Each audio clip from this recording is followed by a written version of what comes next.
This is the beginning of another series, The Woman's Right to Vote. Today is about the Suffragette Movement. I'm not going to get to the end of the Suffragette Movement because next week I'm doing the 19th Amendment. So I'm going to hold over the latter stages of the 19th century because you have to get in, you have to have a lead-in into the 19th Amendment anyway. And however, I am going to say that next week's 19th Amendment, week 3 will be Susan B. Anthony. And then the last week is going to be the author of the handout for today. Helen Keller. Start with among the best and finished with among the best. She's really not, many people don't associate her with this style of politics. Let's understand something about this lady. This lady was an unabashed socialist, opponent of capitalism, pro-worker, anti-war, ardent pacifist, couldn't stand Woodrow Wilson, and supported Lenin's revolution in 1917. Friends with Emma Goldman, John Reed, who wrote 10 Days That Shook the World. Yeah, there's a lot going on with this lady besides overcoming blindness and deafness, and she'll also author 12 books and speak in 25 countries. There's a lot going on with this one. Also into eugenics, by the way, and family planning. She's a fascinating character, and that's the one really to end up with, although there's a lot of them coming along here, because as you find here with this movement, for women, not just voting, women's rights, because Susan B. Anthony at first was an abolitionist. Susan B. Anthony was an abolitionist, but she was also into things like equal pay, a better deal for women as far as being as the patriarch of a family here, matriarch of a family, because many women at this stage of the game, even if they had a job and got paid, you think they kept that check the end of the week? No, they had to give it to their husbands, and then maybe the husband gave them a stipend. Or many women, even if they got a divorce in this era, I'm talking the 19th century in many states, she had an abusive husband, alcohol comes to mind here. If she got a divorce, guess who got the kids? So that's why many of these ladies join these temperance movements to get rid of alcohol. And later on, you're going to see, and I'll get to this next week, that some of the distilleries and breweries were against women voting because they thought that once women got the right to vote, that's the end of alcohol. So it's, wow, the politics going on here is amazing. However, when you start getting into this, women voting, the first woman to really vote here was 1756, Lydia Taft, up in that metropolis called Uxbridge, Massachusetts. Keep in mind, that's 20 years before the Declaration of Independence. 20 years. But what is she voting for? Well, New England was popular for these town meetings, and that's what she's voting in. She's voting for local issues in a town meeting, although I would hazard a guess and say, despite one of the reasons for this is that she was a rich widow. Maybe that had something to do with it. Can't say for sure, but she was a rich widow. But she'll die in 1778. But she's considered by many American historians to be the first acknowledged female voter. Now, you know how it is, record keeping the way it is. Could there have been other women voting here in different areas? Could be, but she's acknowledged as a recorded voter here by historians. Interesting. And yet here, you're coming out of an era here, the end of the 18th century, with the American and then the French Revolution. Now, I did the French Revolution in the fall. If you remember, at one point in 1789, October 6, 1789, as the National Assembly is trying to assert its control, 6,000 women took to the streets with scythes, pikes, hoes. Yeah, 6,000 women in a driving rainstorm took to the streets, advancing rights. Kind of a forerunner of what you're going to see in Petrograd in February 1917, because women were among the first in the streets during the Russian Revolution. We don't talk about that one too often, do we? And so women have had a place in this. But keep in mind, the end of the 18th into the 19th centuries, you are seeing the ideas of the Age of Reason, Age of Enlightenment put into action. Liberalism, democracy, republicanism, secularism, socialism, nationalism, parliamentarianism. Given a jump start here by the American and French revolutions. And so what do you think is going through the head of some of these ladies here? Gee whiz, if white men can get rights, trying to get rid of this, trying to get rid of royalty, and that's where you're going here, to get rid of royalty, then why can't we? Because keep in mind, when your country is formed, you have a republic. You don't have a democracy, you have a republic. Based on limited suffrage. Who votes? Property owners. Well, who owns the property? White men, right? You could even be a poor white man with no property. Guess what? You aren't voting. What chance do Indians, blacks, and women have of voting? Except if you're Lydia Taft. But there are pockets here. England, Mary Wollstonecraft wrote a book on the vindication of women's rights. How many here remember Mary Wollstonecraft? She really marries Percy Shelley. Mary Wollstonecraft Shelley. What book did she write later on? Frankenstein. Yet she writes a book in 1792 on women's rights. And there are pockets of this. Keep in mind the Grimke sisters, Sarah and Angelina. They're born in South Carolina. They're born into slave-owning families, yet these two ladies are going to grow up speaking out against that institution. Sarah's going to write a book on the equality of the sexes. Boy, there's a provocative name early in the 19th century. Her sister Angelina, who is speaking up north here, 1830s, late 1830s, who, by the way, will face scathing criticism from congregational ministers. Women speaking in public, what's the country coming to? And yet she will be the first lady to address a state legislature, and she'll do that in Massachusetts, 1838, 1839, when her sister comes out with this book. And so you're seeing this crop, this first real crop of women, in a grouping here. Let's put it into a grouping here. Susan B. Anthony's born 1820. People like Lucretia Mott, Elizabeth Cady Stanton. And I have a quote here from Elizabeth Cady Stanton. Elizabeth Cady Stanton was no fan of religion, having been under the influence at one point of a Calvinist Presbyterian minister. And that made her real happy. And interesting what she says here at one point about that her and Susan B. Anthony were publishing a newspaper called The Revolution, 1868 to about 1870. It ran out of gas, no money. And she wrote in an article here, get a load of this one, shows you where she's coming from. She's in a way somewhat like Thomas Paine, who was no fan of Christianity. I want to read what some of he says about religion.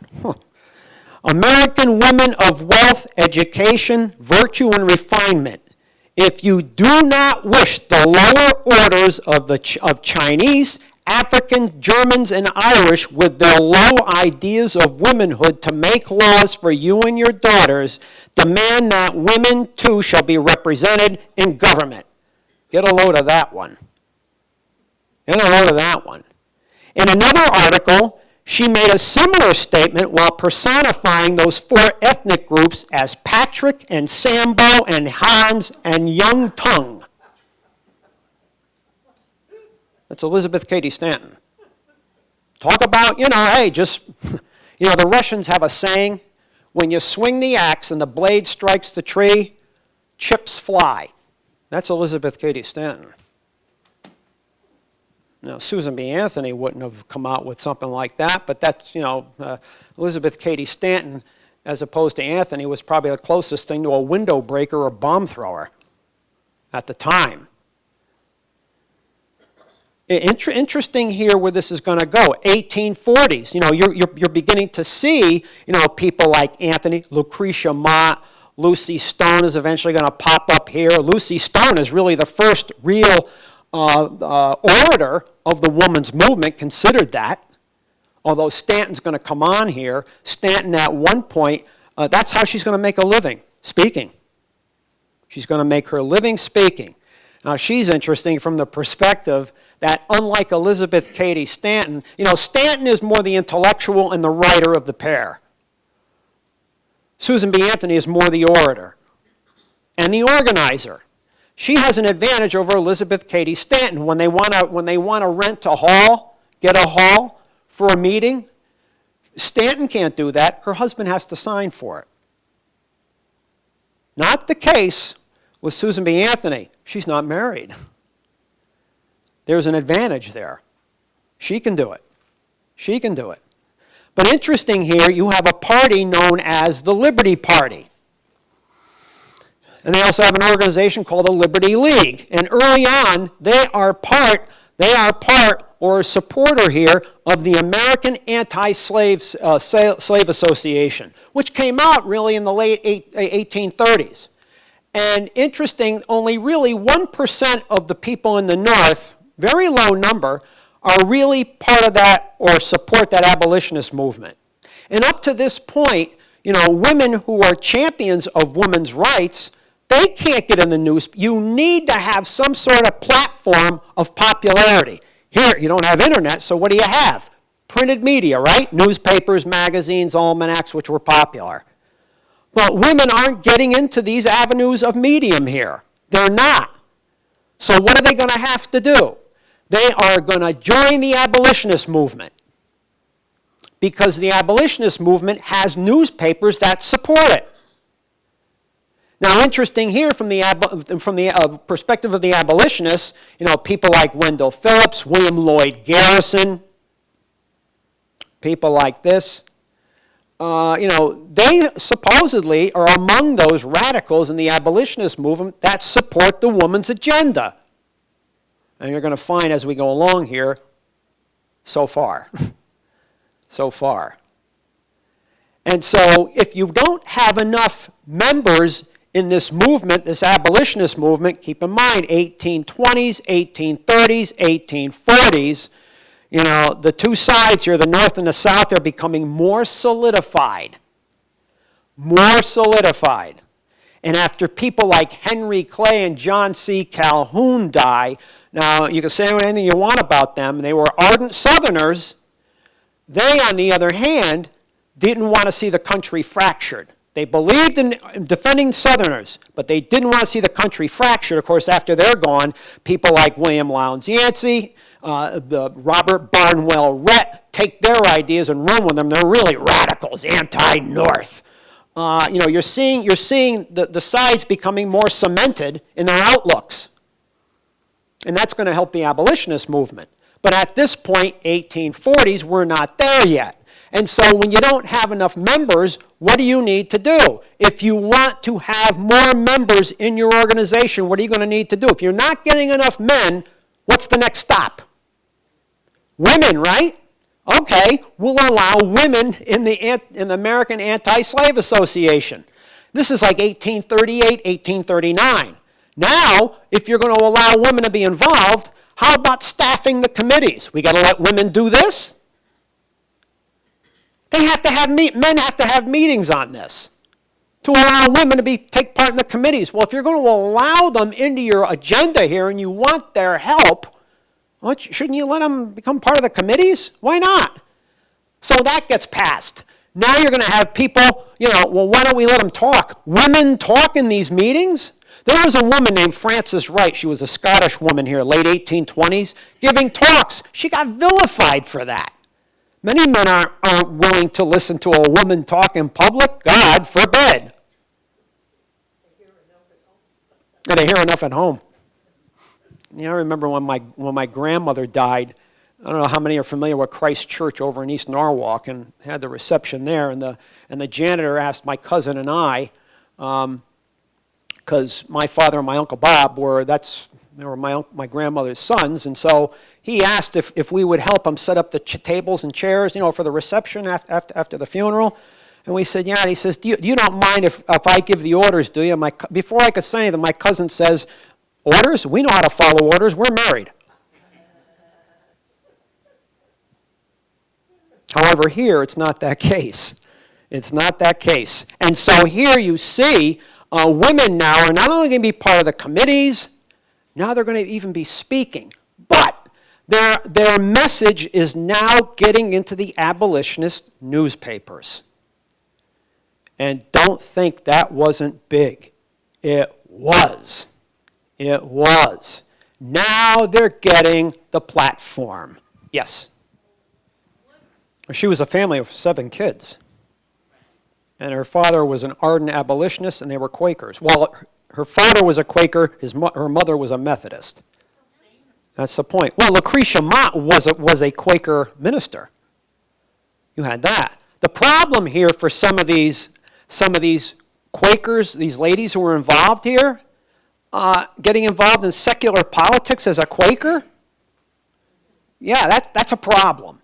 That's a problem. And yet, people like Susan B. Anthony, once she becomes separated from that, she's not even wearing long dresses anymore. She's wearing bloomers, dropping the thee and the thou and speaking regular English, and so she's moving away from that. And some of these ladies are. Some of these ladies are. And interesting here, when you see religion, especially with this way, the Quaker religion, kind of stifles free or critical thinking. History shows, 2 of the greatest banes of human and civil rights has been royalty and religion. And I can't remember, I'm not sure if it was Jefferson, who, when, many of your founders were deists, they didn't believe in organized religion. I'm not sure if it was Jefferson, but I know it was one of the founders who said there's never been a priest-ridden society of any value. Get a load of that one. Challenge to religion. That's what's coming out of the age of reason, age of enlightenment. Why should you expect some of these women to be any different? The idea of rights is on. However, in 1848, at the Liberty Party convention, again, that Liberty League, was for, by the way, it was an anti-slave organization, abolitionist organization. But this fledgling Liberty Party, there were a number of parties that popped up, especially after the 1824 election. The 1824 election is one of the more important elections in the history of this country because there were 4 people running who didn't have enough electoral votes. Andy Jackson, John Quincy Adams, William Crawford, and Henry Clay. And guess what? They're all from the Democrat-Republican Party. However, Henry Clay was, in the end, Speaker of the House, made sure that Jackson wasn't going to win the election. John Quincy Adams won in 1824. But this causes a rupture in that Democrat-Republican Party. Jackson's going to form what you call the Democratic Party. Clay and John Quincy Adams are going to form the National Republicans, which later becomes the Whigs, which later becomes the Republican Party, Lincoln's Republican Party. And so your politics get fractured, but there were other people who left the Democratic Republican Party forming other parties. Some of these people helping to form the Liberty Party. And so in the Liberty Party, in 1848 at their convention, Lucretia Mott is here. She spoke, and guess what? There are people in this party who believe in women's suffrage. And guess what else? She's going to be nominated by a small number to be the VP candidate. She got 5 delegate votes, their convention. Get a load of that. Wow. 1848. That's the same year as the Seneca Falls Convention in New York, where now you're beginning to see women now beginning to organize here, meetings, conventions. Now we're beginning to formalize this. Now we're beginning to formalize this. And you're going to see other meetings or conventions down the road here in Ohio, a national convention. Worcester, Mass., 1852, 1853. In fact, at the Seneca Falls Convention, Elizabeth Cady Stanton wanted it on the platform, woman's suffrage. Even her husband told her not to do that. You might fracture the movement. Many were for equal pay, divorce. A woman gets the kids. How about limiting alcohol? But Stanton wanted that idea of voting. Frederick Douglass will support her, because he's a supporter of the woman's right to vote. Interesting, the participants coming on here. How about Horace Greeley? Remember him, the editor, the well-known editor? The Go West young man, remember that? Yeah, he was part of that abolitionist movement, supporter of the woman's right to vote. And so the Temperance Union in New York, Susan B. Anthony is going to try to speak here.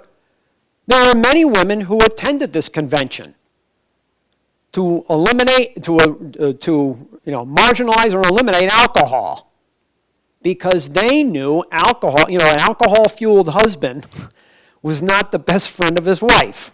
They knew this.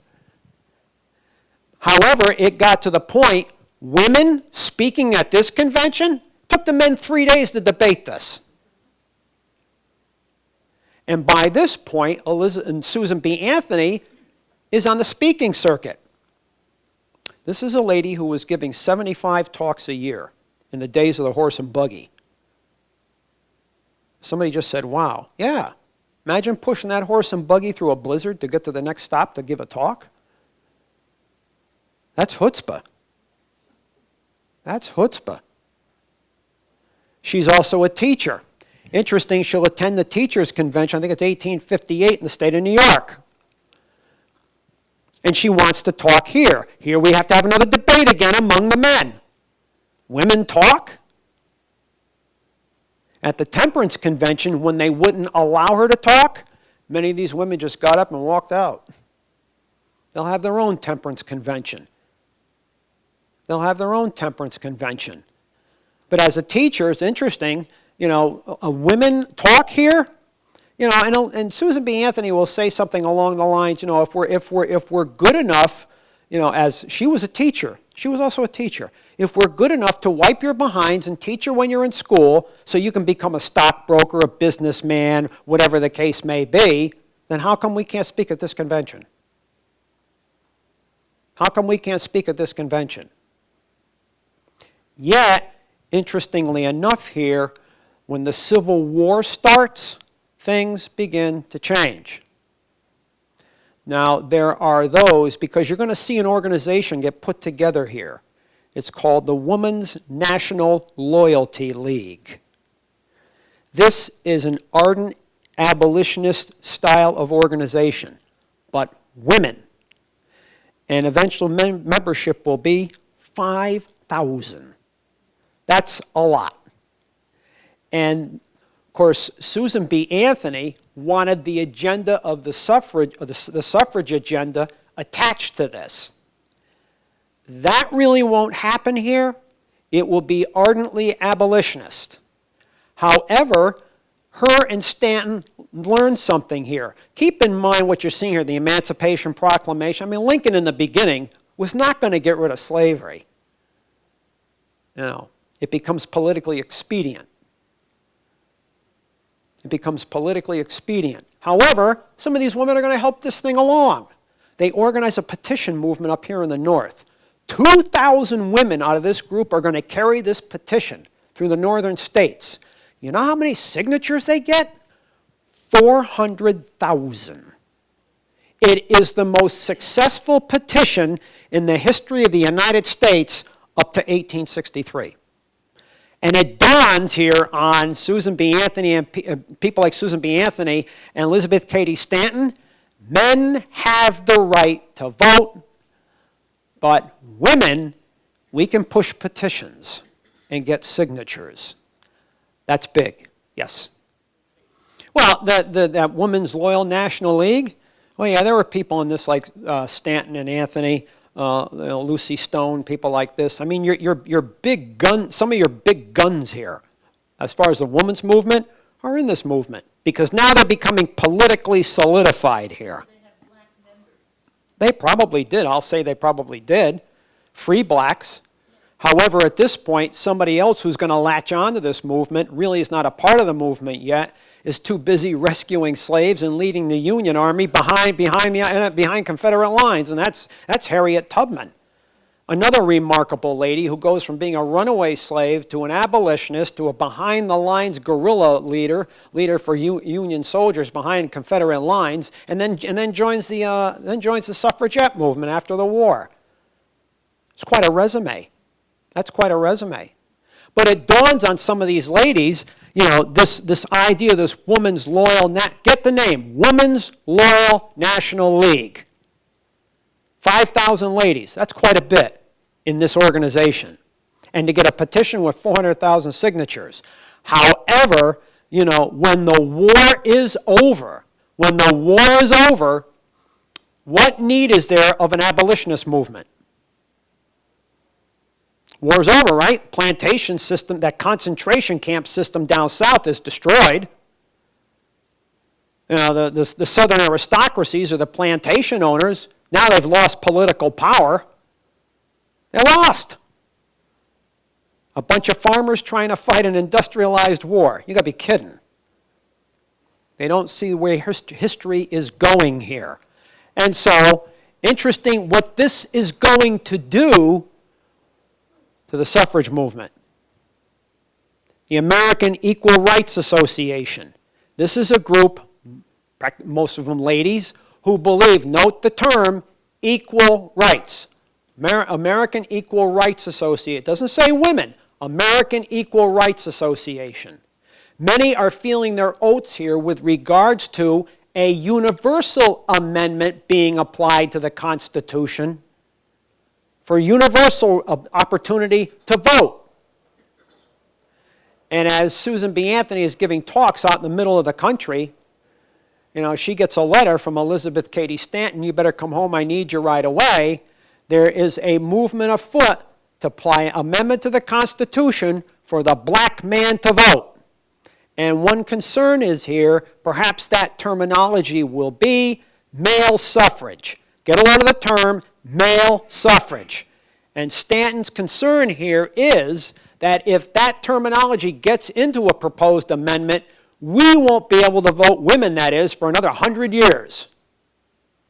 The 13th Amendment will be passed in 1865, bouncing off the Emancipation Proclamation, supposedly getting rid of slavery and indentured servitude. 1868, the 14th Amendment will be passed, where states cannot deny constitutional rights for citizens. Now, this is where Stanton and Anthony are going to go. Citizens.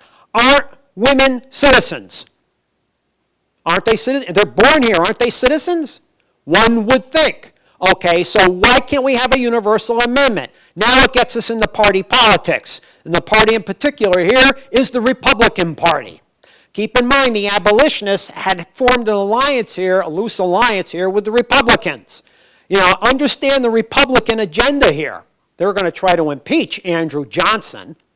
That's going on here within the realm of Reconstruction.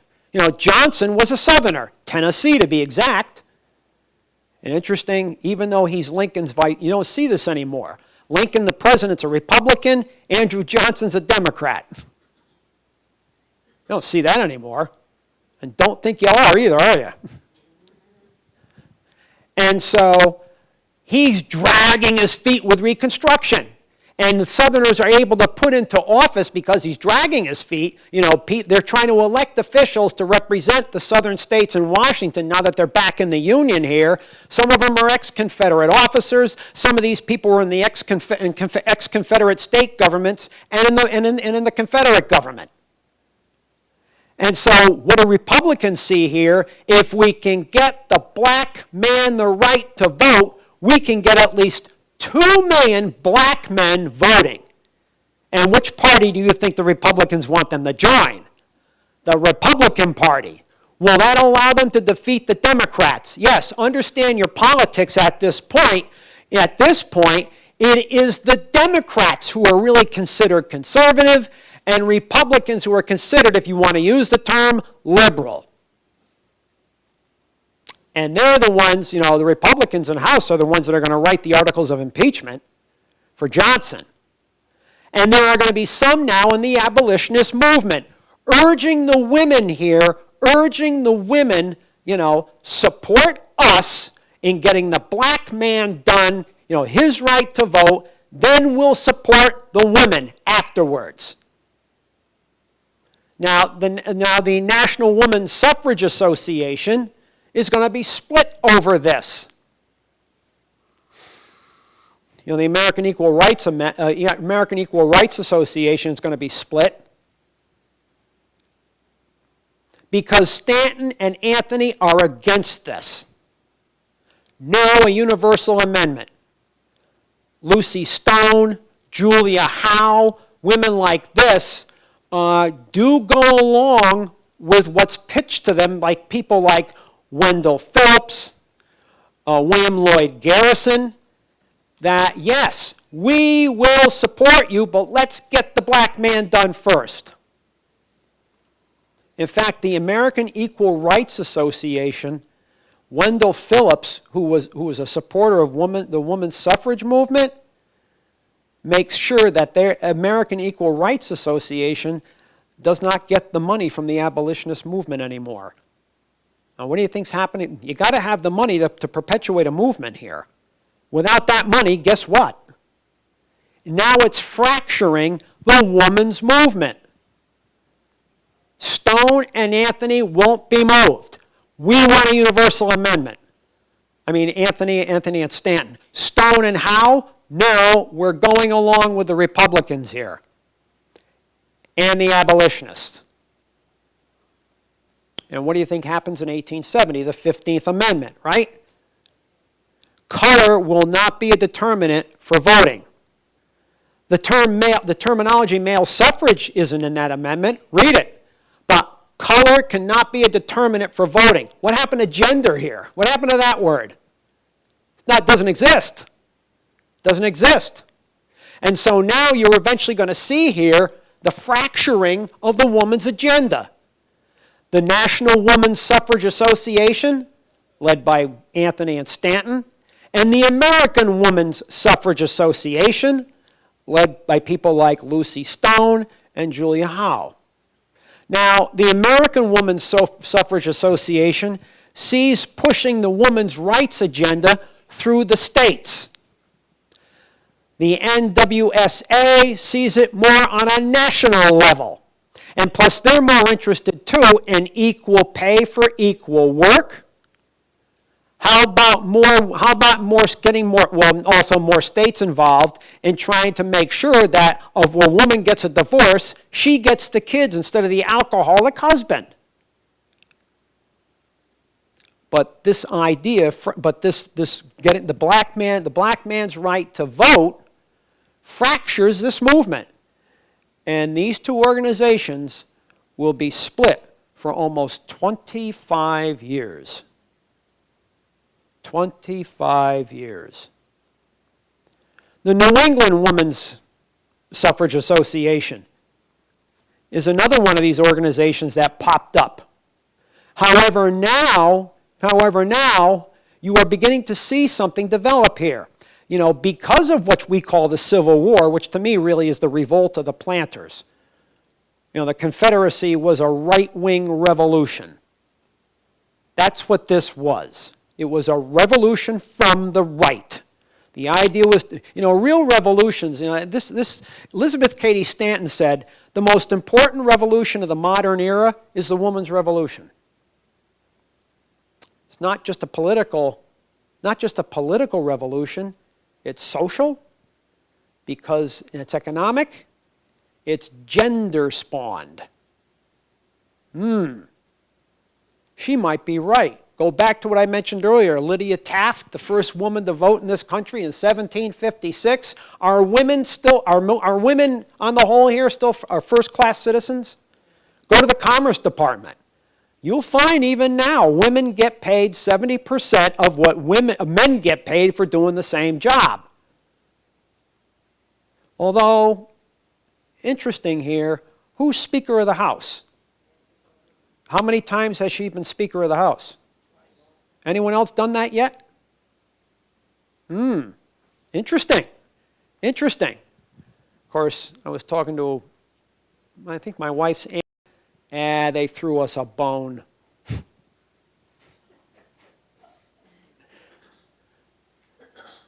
We smoke cigarettes and have their kids, and they threw us another bone here. We're still not equal.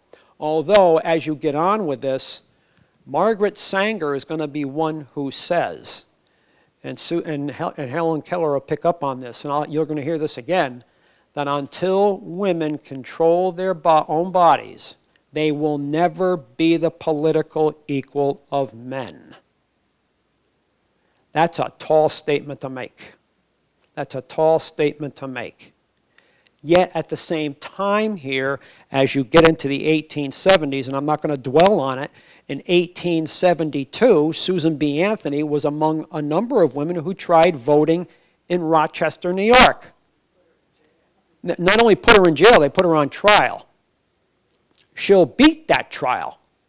And I'm going to get into the particulars on that when I do Susan B. Anthony, because the judge in this case, Ward Hunt,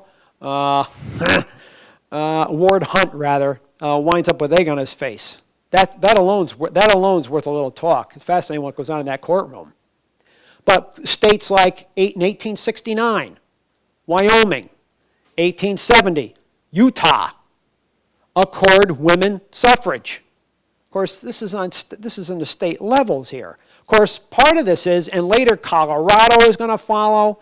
Of course, a lot of this is happening out west. And the reason being, you know, as the white man moves west, there are women going, but as towns form, maybe some of these towns and these territories don't have enough women. So what do men want? More women. Well, how do you do that? How about giving them a right to vote here? Maybe that's one way of doing it. And so interesting, out west, you are seeing a greater movement here of women being able to vote through these states. Now you're beginning to see, as you get into the 1880s, 1890s here, you know, or organizations like the Grange. The Grange was an organization for those who dig in the dirt, the farmer. They're going to support a woman's right to vote. The American Federation of Labor will also support the woman's right to vote. And so while the women's suffrage movement is split, you are seeing, as we become more of a corporatized state, that's really the result of the Civil War. Again, go back to what I mentioned when I talked about when I did Revolt of the Planters here. The first talk was about the Jeffersonian versus the Hamiltonian agendas. The Jeffersonian agenda was that the people that dig in the dirt, the farmer, is the best protector of limited Republican elective government. Why? Because your revolution was fought for economic freedom more than the individual's freedom. Land, owning land. That was one of the major spurs for your revolution. One of the major spurs. Economic liberty. And you have economic liberty when you own land. Remember what John Adams once said. The wide ownership of land is required for a functioning system of representative government. Because when too few people own too much land, what do you think happens? That's why you have a revolution here. One of the reasons you have a revolution here. How about France? How about Russia? How about China? How about Vietnam? Even Castro was giving land to the peasants in Cuba, for crying out loud. Land. Well, don't you think this is what some women want? Land? Go back to Lydia Taft. Rich widow here? Even in 1796, in New Jersey, we're not even a country yet, it's a colony. Women were able to vote if they owned land. 1776, pardon me, 1776. 1796, they'll alter this, but by 1807, they took the vote away from women. Kentucky will enable women to vote if they're 21 years old and maybe have land. Now, keep in mind here, the issue of land, the husband controlled even when the wife brought her pay home. The husband, even if he was a drunk, would get the kids in the case of a divorce. But at the same time here, interestingly enough, the fathers of the wives come in hand here, especially if this father had land. If they, in the will, why would I want to leave my land to my daughter and her husband if her husband's a drunk? Who is he going to leave the land to? His daughter. Did that help the women? Yes. Yes. However, not all these women had fathers who owned a sizable amount of land. But it does make a little bit of a difference here, owning land. However, this and the Hamiltonian notion, this idea of the Jeffersonian notion where the farmer is the salt of the earth and he's the best protector. That's a lot of hogwash. Hamilton was for industrialization and finance.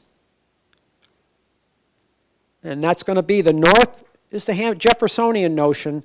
The South will be the Jeffersonian notion. The North will be the Hamiltonian notion because where are most of the factories going to be? Where's the banking system going to be? Where's most of the population? Who controls the resources?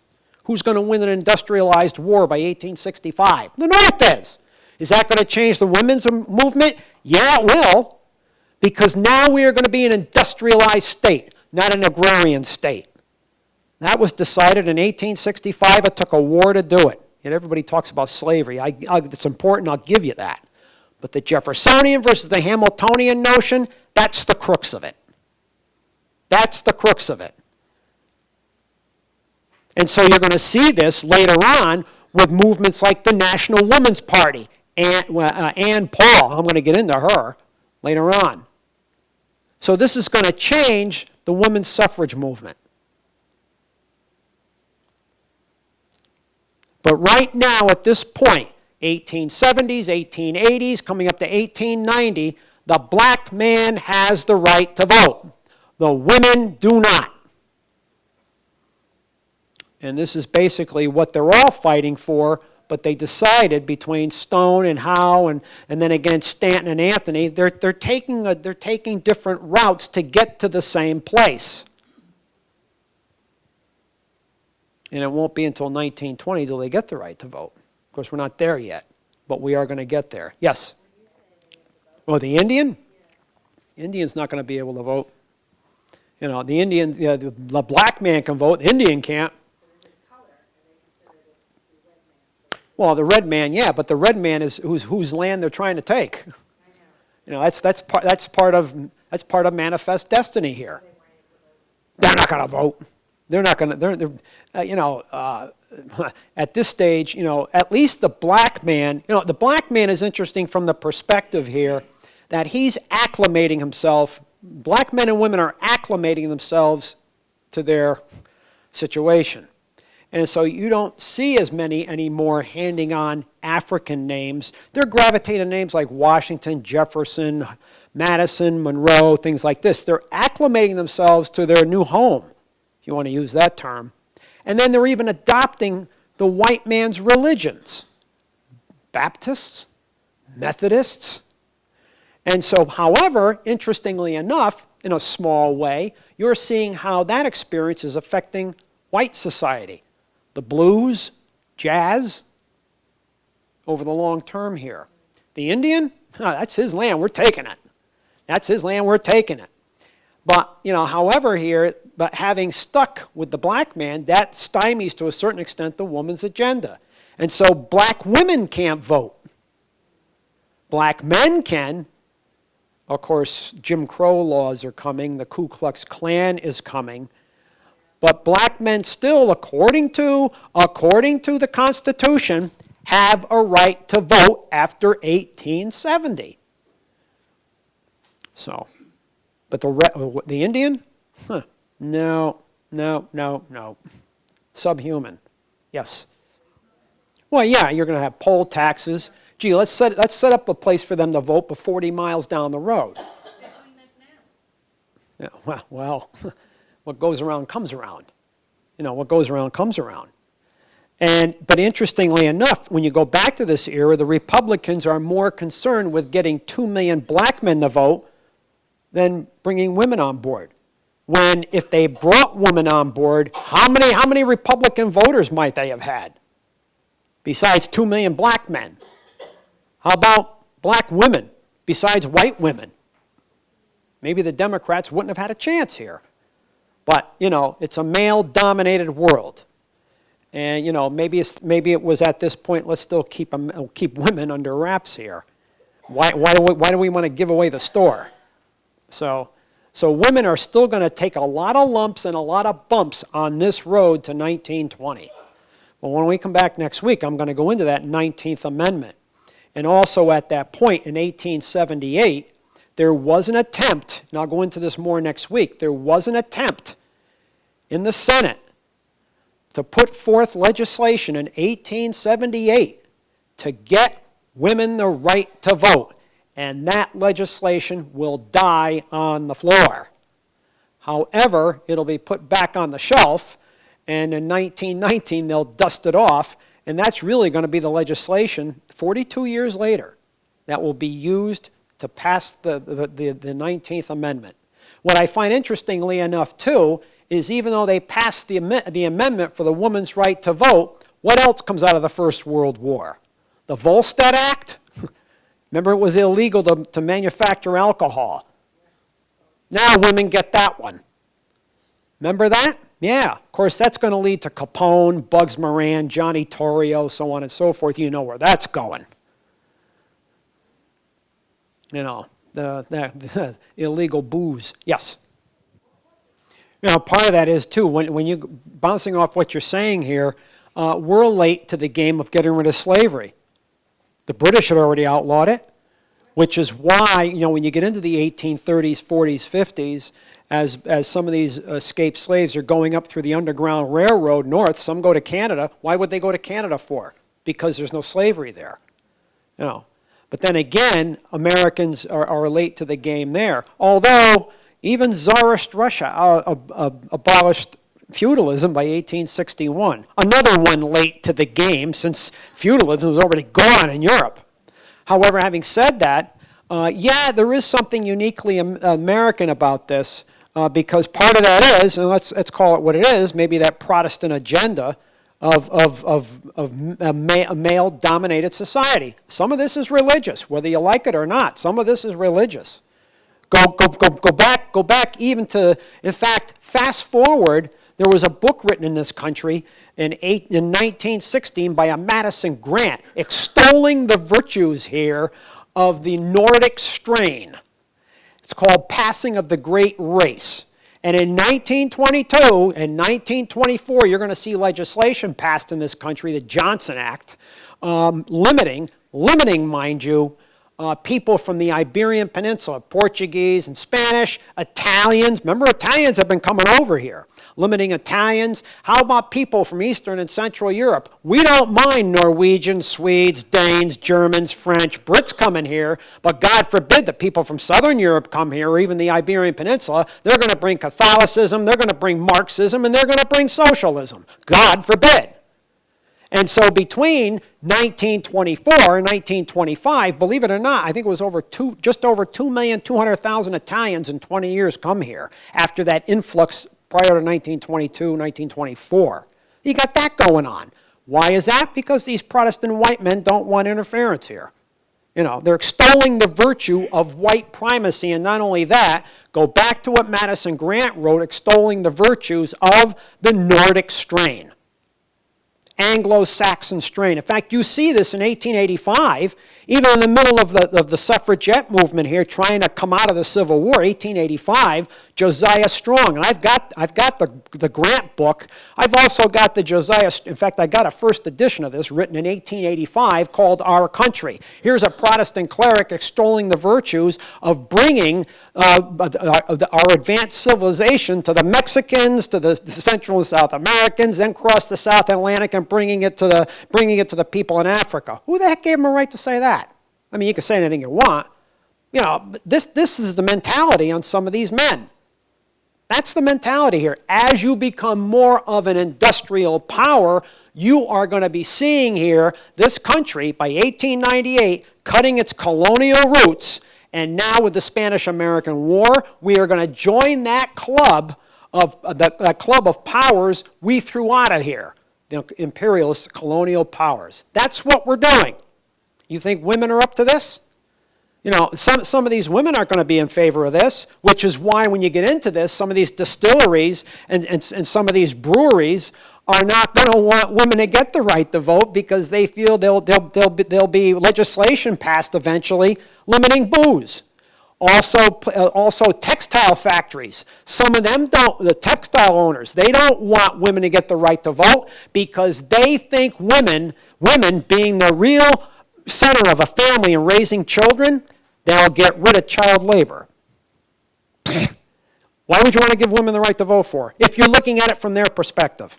Because that's where you're going. There's going to be a collision here. Interesting what you're seeing in this country. Interesting what you're seeing. Of course, we don't have a Queen Victoria in England, and they revere her.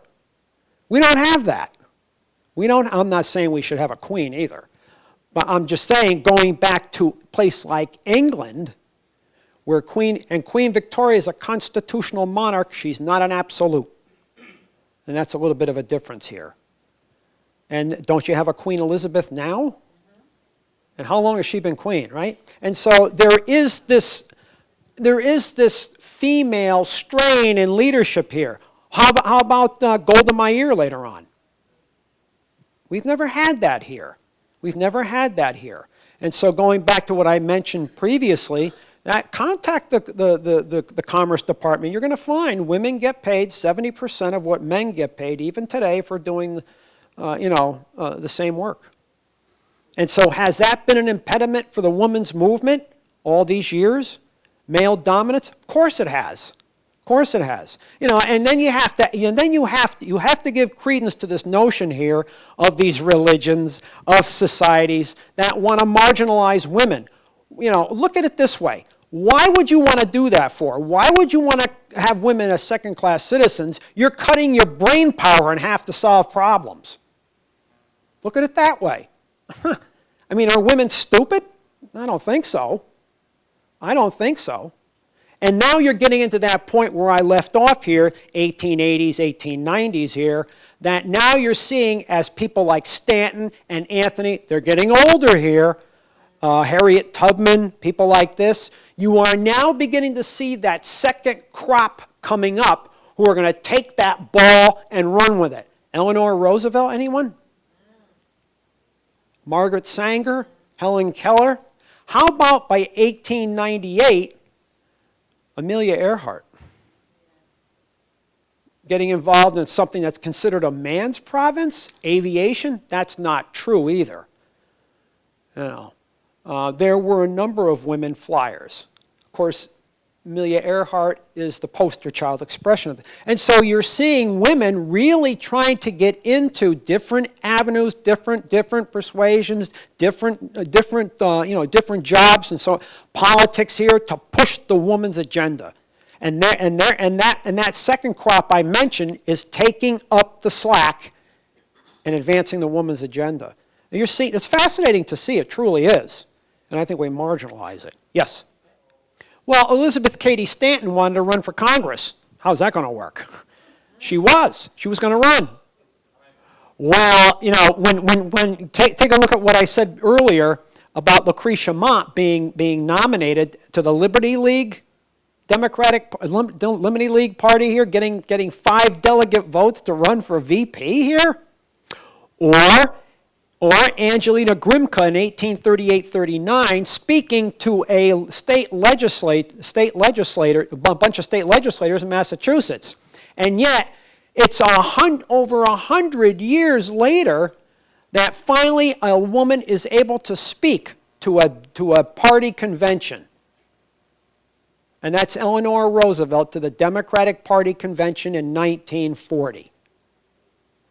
Now, one has to, again, here we go with the little end note here. If she was not First Lady, do you think she would have been able to speak at that convention? She was the wife of the president, for Pete's sakes. Yet, this is the same lady. Keep in mind here, again, it shows you where women are advancing here. This is a lady in 12 years as the First Lady who is the one who really changes this to an office. She's not a hostess anymore. I can imagine, you know, when there's a change of administrations, you have the transition teams here, and part of that is with the previous First Lady and the incoming First Lady. Well, when Mrs. Hoover met with Mrs. Roosevelt, Mrs. Hoover had been an ardent suffragette, and yet when Herbert became president, she relegated herself to be a hostess. I can imagine Eleanor, not on my watch. And yet this is a lady who in 12 years is going to give 348 press conferences. How many press conferences is the current occupant of the Oval Office given? Yeah. And so is the wind changing here? Of course it is. Yes. Abigail Adams was, but again, these ladies know their place too at this point. All the founders are going to be men here. They're really not, they're referenced perhaps in what they say, but I mean, if it wasn't for what they were doing at home, do you think some of their husbands would have been able to do what they were doing in Philadelphia? I mean, let's ask that question here. Yeah. Right. Well, keep in mind, forget even named women like that.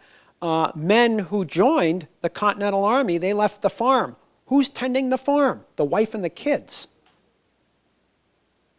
Wow. Wow. But when you get back to, the late part of the 19th century, when I come back next week, it's going to be interesting when we get into talking about the 19th Amendment itself and how it's affected by the 14th, the 15th, the amendments as we go along here. And then what's going on in the 1890s, first part of the 20th century, by 1920. Anybody have any other questions or points of reference? And again, as I mentioned in the beginning, if you read that handout from, written by Helen Keller, and then if you read it, digest what she writes, and wait till I finish up with her when this is over with. Interesting. She's representative of some of these interesting ladies that are really going to materialize here and make their presence felt here in the 20th century. A lot of people did not know, although important people in Washington knew, and some of them weren't happy about this. I mean, you're having the president's wife determine who's going to see the president, who's not. That's power. That's power. I mean, go back to 1943, 44, and 45 when Martin Bormann is determining who sees Hitler and who doesn't.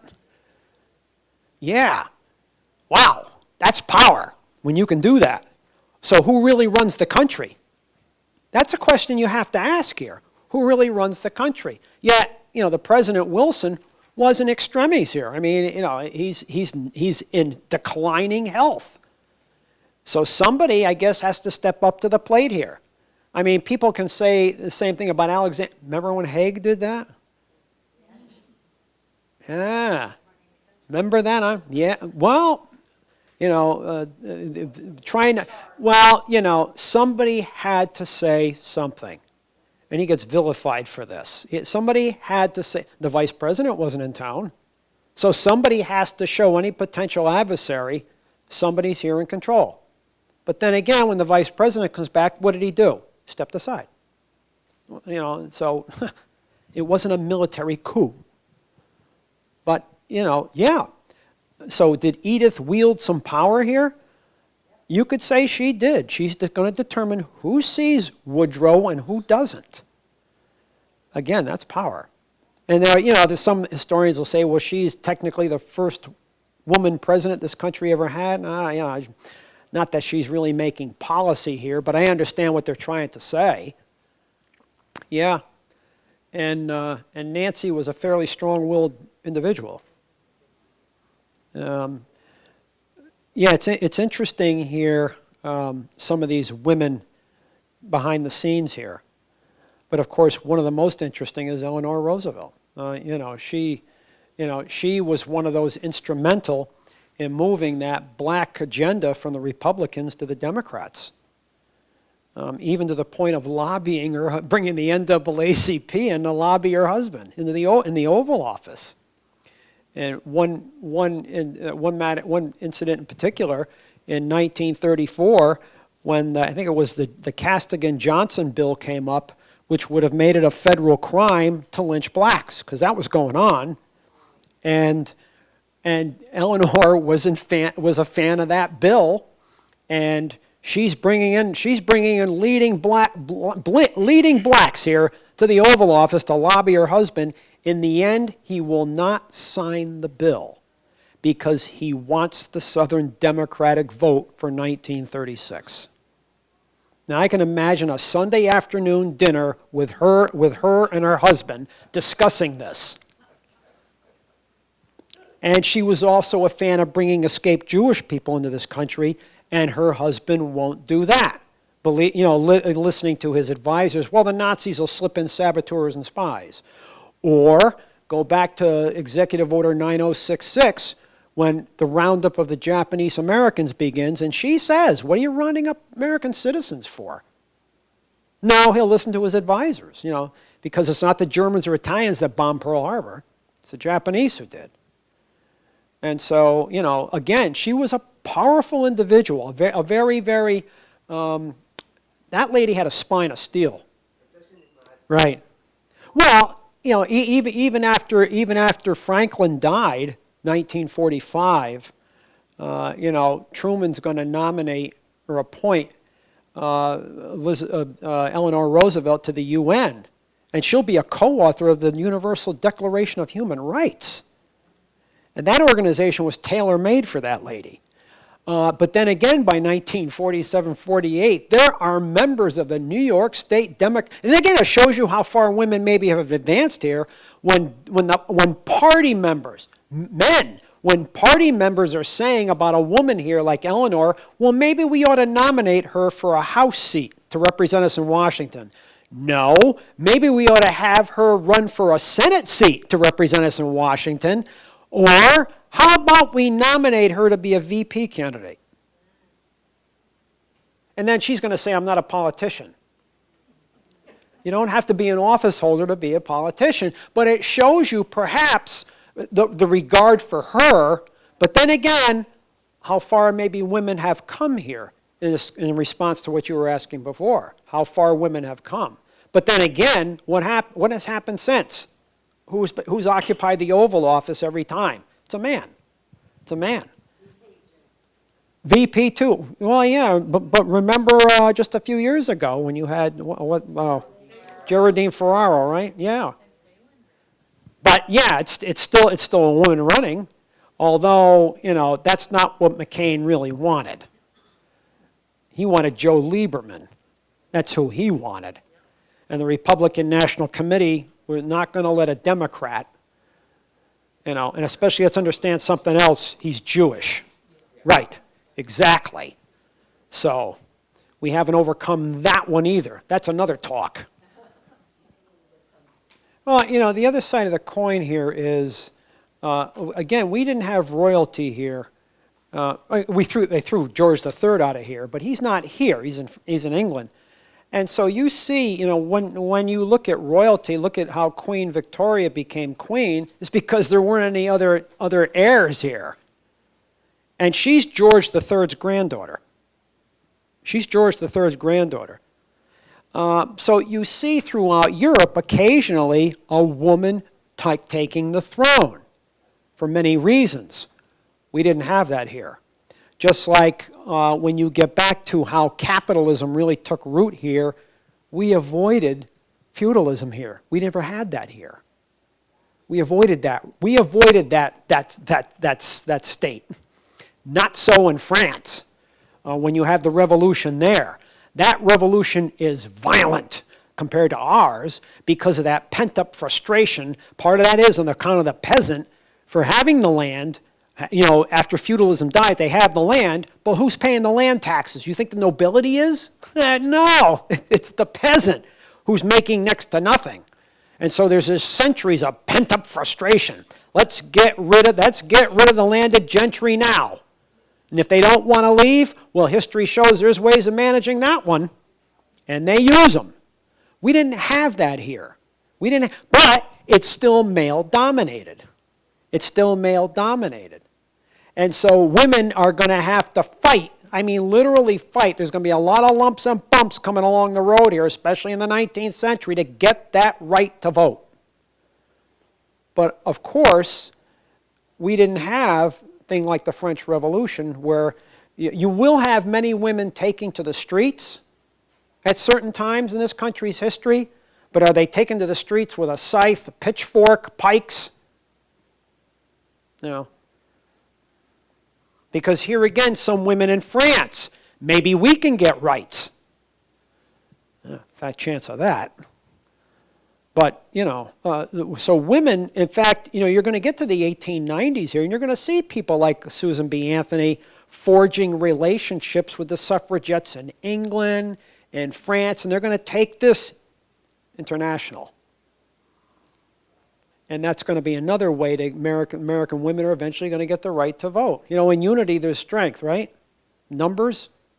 What does Sanders said on that not long ago? The few have the money, but we got the numbers. That's what he said. That's what he said. And that's something along the lines Lenin once said. I'll remind you of that one. In November 2016,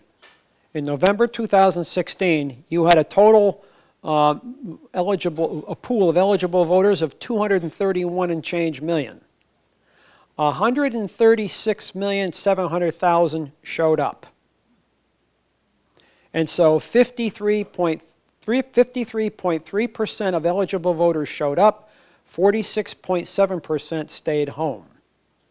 Now, were many of those women? Yeah, they were, especially the younger set, by comparison here. The exact figures as to how many were women as opposed to men, I can find that out. But going by the vote total, and then again, 53% of eligible women who did vote voted for Trump and not for Hillary. So, you can make of that what you will. But interesting here too, when you take that away, of the 136,700,000 who did vote, 128 million and change voted for Hillary or Trump. The rest voted for whoever left, which means most of those who did vote voted for one of two people, Hillary or Donnie, who had or have no intention of abiding by the Constitution and Bill of Rights. So in the end, it really doesn't make any difference. They sold us out. Yes? The problem, I work on the fringe of the military-industrial complex. I do historical research in Army Aviation Magazine in Monroe. And I'll tell you right now, this idea of what's going on in Afghanistan, smoke and mirrors. There's 14,000 troops there right now. By the time it's done, by the end of the year, supposedly we'll have 8,600 left. And then another 14 months, they're supposed to take those troops out of here.